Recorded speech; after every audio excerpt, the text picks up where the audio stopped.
Être un homme, c'est exactement comme Jordan Peterson le dit, c'est vouloir le meilleur pour votre entourage. Les inégalités salariales, elles vont tendre principalement entre les femmes célibataires et les hauts postes.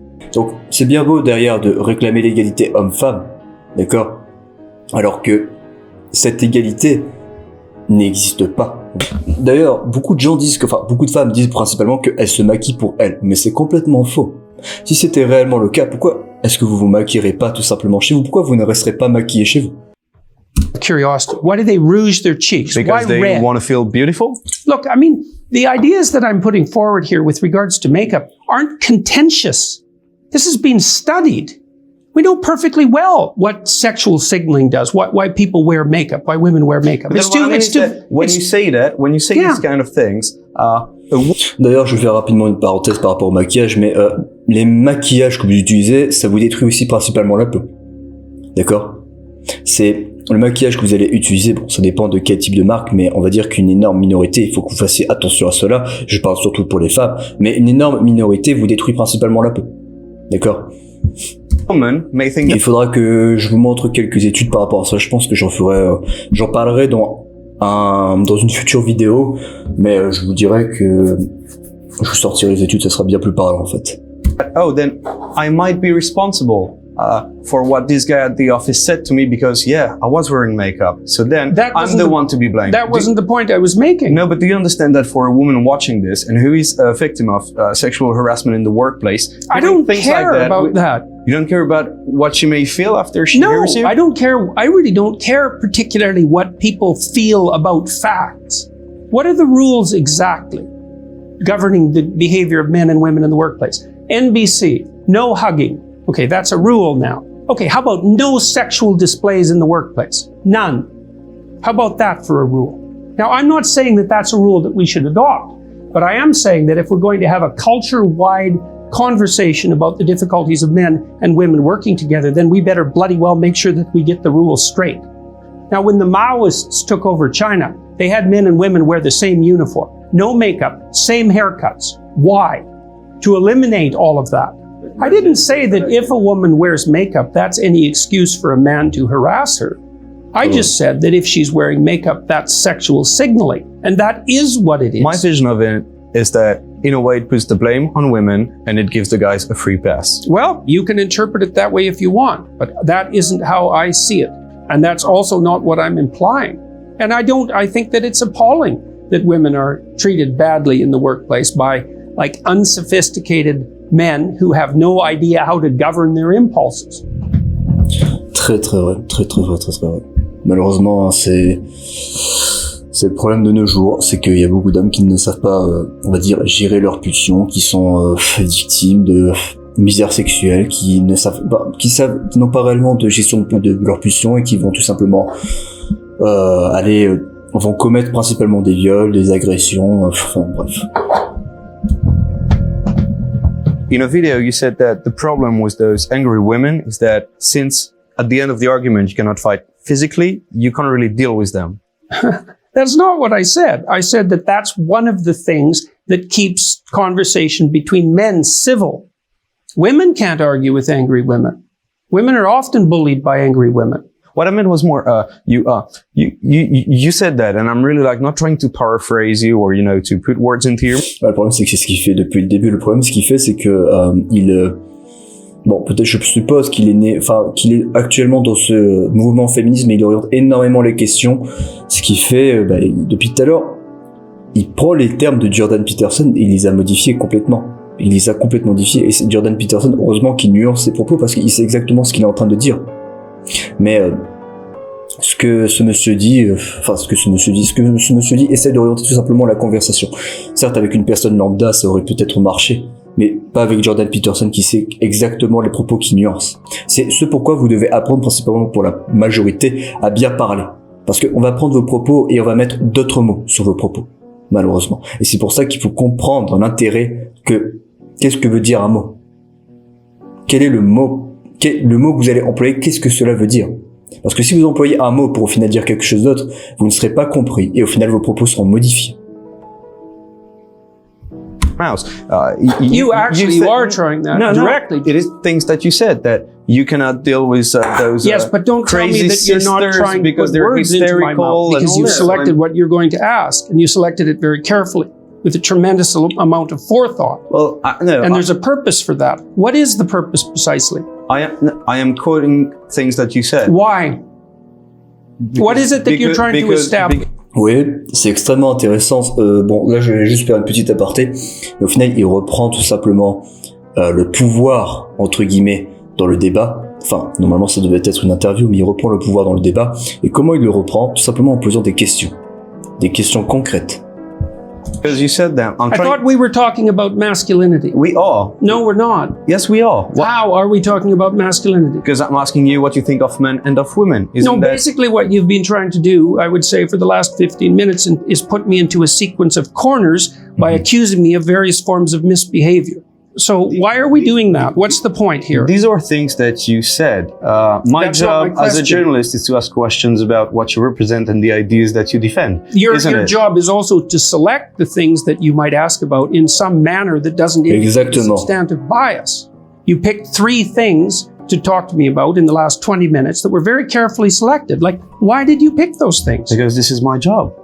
No, not necessarily. You could be asking me, for example, why I've spoken to 250,000 people live in the last 8 months. That might be more newsworthy. Well, we're not going to have a big debate about journalism, but if a journalist doesn't ask the tough questions, how can you give the good answers? But it depends on what the tough questions are. It depends on Well, I the didn't whether think or that not they they're- would be tough. We're talking about things that you said. I mean, if it's easier to have conversation between men because there is this underlying threat, of a physical contact. I don't think it's easier. Mm. It tends to be somewhat more civil. So fighting is the ultimate way of resolving the conflict? It's a good question. Ouais, bonne question, effectivement. It's a good question. The ultimate way of resolving a conflict is to negotiate for peace, if you can manage it. Oui, mais le problème, c'est que la paix a un prix et c'est pour ça qu'il y a des guerres. C'est au final, on fait la guerre pour avoir la paix et la paix a un certain prix. Et pour avoir cette paix, on est obligé de se battre. But if you can't negotiate for peace, then what are the alternatives? Et ouais. Effectivement. Gourou et businessman. How do you explain so many men, so many young men who follow you, listen to you? Because they need encouragement. And they need a reason for growing up. And I encourage them and give them a reason to grow up. D'ailleurs, c'est exactement ce que je fais. Moi, ce que j'essaye de faire, c'est vous encourager. Parce que la vérité, c'est que personne ne viendra vous aider. Personne ne viendra vous aider. Au contraire, on va tout faire pour simplement vous enfoncer. Si vous êtes dépressif, malheureux, que tout simplement vous ne vous sentez pas bien dans votre peau, personne ne viendra vous aider. C'est une triste réalité. Tout le monde se concentre sur sa petite vie. Et si vous allez mal, eh bien, tant pis pour vous. Mais la triste réalité des choses, c'est que nous n'avons qu'une seule vie. Une seule chance pour réussir nos rêves. Une seule chance pour vivre la vie à fond. Nous n'avons pas le temps, en fait, de tomber dans certains pièges que la société nous mène. C'est pour ça que moi, je suis là principalement pour aider la majorité d'entre vous. Peut-être que mes propos sont dénués de sens. J'essaie simplement d'être réaliste par rapport à certains phénomènes et pointer des doigts certaines causes, d'accord? Et n'oubliez pas que si je suis là, c'est principalement pour inculquer des bonnes valeurs. Et oui, actuellement, je parle beaucoup de bonnes valeurs, mais il y a beaucoup de vidéos qui vont arriver sur quelles sont les bonnes valeurs pour les femmes et pour les hommes. Comment être bien plus heureux. Être heureux, ça ne veut pas dire être entouré de beaucoup de personnes et d'avoir tout ce que l'on veut. Non, être heureux, c'est de se contenter de ce que l'on a sans être satisfait et en continuant de travailler pour ce que l'on veut. C'est ça, être heureux. Et on ne sera jamais heureux à deux. On peut être heureux, mais le vrai bonheur, ça se trouve seul. Le vrai bonheur, si vous voulez réellement être heureux, il va falloir travailler énormément sur vous. La dépression, encore une fois, c'est simplement parce que nous avons un taux de dopamine qui est élevé dans cette société. Nous mangeons beaucoup de fast-food, nous consommons beaucoup de contenu court qui principalement nous libère de la dopamine. Nous sommes totalement, en fait, constamment bombardés de cette dopamine. Ce qui fait que lorsque nous ne recevons pas cette dopamine, nous nous sentons déprimés. Parce que nous nous manquons de quelque chose. La dopamine, normalement, c'est l'hormone du bonheur et ça doit être régulé. Quand vous faites du sport, vous avez un bon taux de dopamine qui arrive après. Le problème avec toutes ces avancée électronique et toute cette société qui nous pousse principalement vers le bas, c'est-à-dire avec tout ce qu'on a facilement actuellement, c'est que le taux de dopamine qu'on devrait avoir normalement est bien trop élevé et il est libéré avant même qu'on puisse faire un effort. Ce qui fait que de nos jours, au lieu de se lever et faire les activités qu'on faisait avant pour tout simplement avoir ce taux de dopamine et être heureux de ce qu'on faisait et avoir ce sentiment d'accomplissement, les gens peuvent tout simplement rester dans leur lit à scroller sur TikTok et avoir le même taux de dopamine. Et cela n'est pas normal. It's better to grow up than to stay immature. Are you a father figure, Sometimes. a prophet in a way, a guru? I don't believe that I'm a guru. I don't think that you can be a guru and tell people to take their own way. You know, I'm asking people to develop a vision for their own lives and to adopt the responsibility for that, but it has to be something that's personal. But do you feel responsibility then? Yes, absolutely. D'ailleurs, c'est ce que c'est être un homme, c'est ce que j'avais dit au début. Être un homme, c'est prendre d'abord toutes ses responsabilités, puis prendre les responsabilités de vos proches, de votre entourage, faire en sorte de les soulager de certains problèmes. Soyez la personne qu'on peut compter sur vous quand, on va dire, à l'enterrement de votre père. En fait, soyez la personne que, quand votre père sera enterré, on pourra compter sur vous. Et pour ça, vous ne devez pas attendre, enfin, et je parle pour ceux qui ont encore une chance d'avoir un père, mais vous ne devez pas attendre que votre père meure, vous devez prendre ses responsabilités dès maintenant. Et avancer tout simplement dans la vie. Il faut comprendre que vous devez apprendre à être bon avec tout le monde. Je parle dans des hors-sujets, mais c'est pas vraiment des hors-sujets, mais des petites barrières, et j'en reparlerai plus profondément dans certaines vidéos, mais apprenez à être bon envers tout le monde. Apprenez à être bon envers tout le monde. Et la bonté n'est pas de la gentillesse. La gentillesse, c'est lorsque vous êtes faible. La gentillesse, c'est principalement vous essayez d'être gentil parce que vous attendez quelque chose. Être bon, tout simplement, c'est faire les choses. Non pas parce que vous attendez quelque chose, mais parce que vous devez le faire. Et soyez bon avec tout le monde. Et oui, je vais vous le dire. Dans 87% des cas, les personnes avec qui vous allez être bon vont vous rejeter cette bonté. Mais pour le reste des cas, dans 13%, vous allez trouver des personnes incroyables qui seront toujours là pour vous aider et vous allez pouvoir tout simplement vous améliorer avec ce genre de personnes.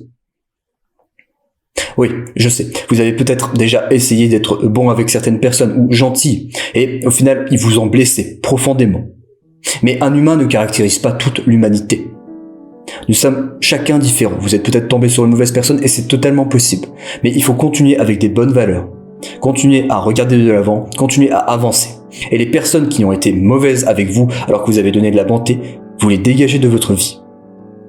Encore une fois, nous n'avons qu'une seule vie. Vous ne pouvez pas vous permettre de tout simplement perdre votre vie avec des personnes qui ne vous correspondent pas. Donc, quoi qu'il arrive, continuez votre chemin. Quoi qu'il arrive, quoi que vous souffriez, continuez d'avancer. Parce qu'un jour, ça payera. Et je peux vous l'assurer. Et un jour, vous serez heureux de ce que vous avez. Et vous arriverez principalement à vos rêves. Bon bref, c'était un hors-sujet. Fundamentally, this is supposed to be helpful to people. What if I told you that you're playing on young men's distress to make all that money? That accusation has been leveled at me before. I don't know how I'm playing on their distress, exploiting it or helping it. The fact Look, is, I've a lot said of right from people- the beginning that I'm an evil capitalist. I don't make any bones about it. I'm not ashamed of making money. It's very hard to make money. Can I ask you bluntly how much you make? Du coup, je sais pas de quoi il parlait. Est-ce que Jordan Peterson vend des formations? Est-ce qu'ils vont... je me demande, je vais vous regarder ça vite fait. Jordan Peterson...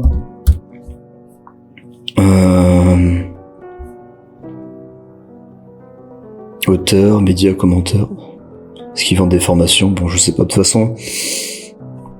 Peut-être que oui, ils vendent des livres, mais en tout cas, ce sont d'une façon générale, les formations et les livres sont principalement des informations condensées que la personne va vous donner. C'est un gain de temps. Imaginons que demain vous souhaitez être menteur. D'accord, je vais prendre cet exemple parce que je suis énormément sur le montage actuellement. Au lieu d'apprendre par vous-même en autodidacte, vous allez tout simplement payer une formation ou alors un livre qui va vous donner un condensé d'informations. Un condensé d'informations qui va vous permettre de vous aider et d'aller bien plus vite que la normale. Un mentor, entre guillemets, d'accord? Un mentor, c'est autre chose, c'est une personne qui va vous solliciter en vous donnant des informations, mais on va dire qu'il va guider ces informations pour vous, d'accord? Et une formation, c'est plus dans le cas où, un livre, c'est plus dans le cas où ça va vous donner des informations concrètes. D'ailleurs, c'est pour ça que j'adore lire, c'est tout simplement parce que à chaque fois que je lis un livre, j'apprends de l'expérience de quelqu'un, ce qui me permettra dans ma vie de faire beaucoup moins d'erreurs. Et c'est pour ça que c'est intéressant et c'est extrêmement important de lire des livres. Parce que peut-être que si vous lisez énormément, vous apprenez énormément d'expérience et vous évitez des erreurs dans votre vie que des personnes ont déjà faites rien qu'en le lisant. Et c'est pareil pour les formations. Les formations, ce sont, comme j'ai dit, des condensés d'informations qui vont vous permettre de pouvoir vous améliorer, d'aller beaucoup plus loin. D'accord? Parce qu'il y a beaucoup de gens qui disent, oui, ce sont des arnaqueurs, non. Et je pense, sincèrement, que c'est une opportunité parce que je pense honnêtement que plus tard, les gens, enfin, quand je dis plus tard, dans peut-être 5 à 15 ans, nous vivrons principalement tous à base de formation. C'est-à-dire que nous voudrons tout le temps acheter des formations de personnes compétentes pour acquérir une nouvelle compétence. C'est ce que je pense. Du coup, ça c'est une autre vidéo. Hop. I make $80,000 a month on Patreon. Ok.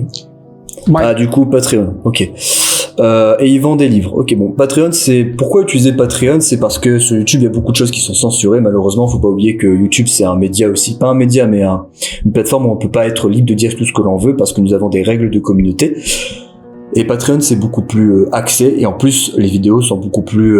comment dire, on peut les monétiser, en fait, on peut les vendre. En sachant personnellement que YouTube va vous vendre, en fait, à certaines... bon, si je rentre là-dedans, peut-être que je me perstraque, mais autant le dire. YouTube va vous vendre tout simplement, et quand je parle de YouTube, c'est TikTok et Instagram, va vous vendre vous vendre à des sociétés de... comment dire, à des sociétés de produits. En fait, ils vont voir sur quoi vous êtes intéressé, vous postez une annonce, et en fait, vous êtes le produit d'une grande société de marques qui vend, je sais pas, du savon ou quoi que ce soit, et qui va vous inciter à l'acheter. Donc YouTube n'est pas totalement innocent aussi. Donc bref. Donc si le fait, comme il dit, de aller sur Patreon, vendre des livres, c'est être un arnaqueur ou être un gourou, c'est complètement faux. Tout ce qu'il fait, c'est qu'il donne de l'information à des personnes qui souhaitent avoir cette raison, qui donne, enfin même pas cette raison, je dirais cette objectivité qu'il a. Book is selling about 20,000 copies a week. I have royalties that probably amount to something approximating $1.50 on each of those. The tours garner about $35,000 to $50,000 an evening. I have a business that's generating, I don't know, something in the neighborhood of $200,000 a month for me personally. There's some other smaller sources of income than... C'est très modeste. Honnêtement, ça m'inspire beaucoup et je me dis que c'est une personne incroyable. Réellement, gagner autant d'argent simplement en vendant de l'information, je trouve ça extrêmement intéressant. Je trouve cet homme très respectable et je pense qu'on devrait s'en inspirer, honnêtement. That. You are making a lot of money. Et je trouve que c'est bien plus honnête de gagner son argent comme ceci, comme il est tout simplement en train de faire, que simplement poster son arrière-train ou enfin ses parties génitaux sur OnlyFans, Instagram pour essayer tout simplement de gagner des sommes colossales en une semaine voire en un mois ou une année. Et je trouve que ça a bien plus de dignité de faire ça, parce que je le répète, mais le journaliste le traite d'arnaqueur, ce qui est complètement faux. Money Yes, out of this. I certainly am. And so are a lot of other people. Je suis très content parce que c'était très intéressant et je suis content que c'est quelqu'un qui, on va dire, qui est, comment dire, qui a une vue extrêmement intéressante par rapport à la société et qui est extrêmement réaliste par rapport à notre société. Ça se voit que c'est quelqu'un qui a énormément approfondi ses études parce qu'il démontre beaucoup de choses et je remercie l'abonné qui m'a envoyé ça. Bref, bon, du coup on va passer à la suite.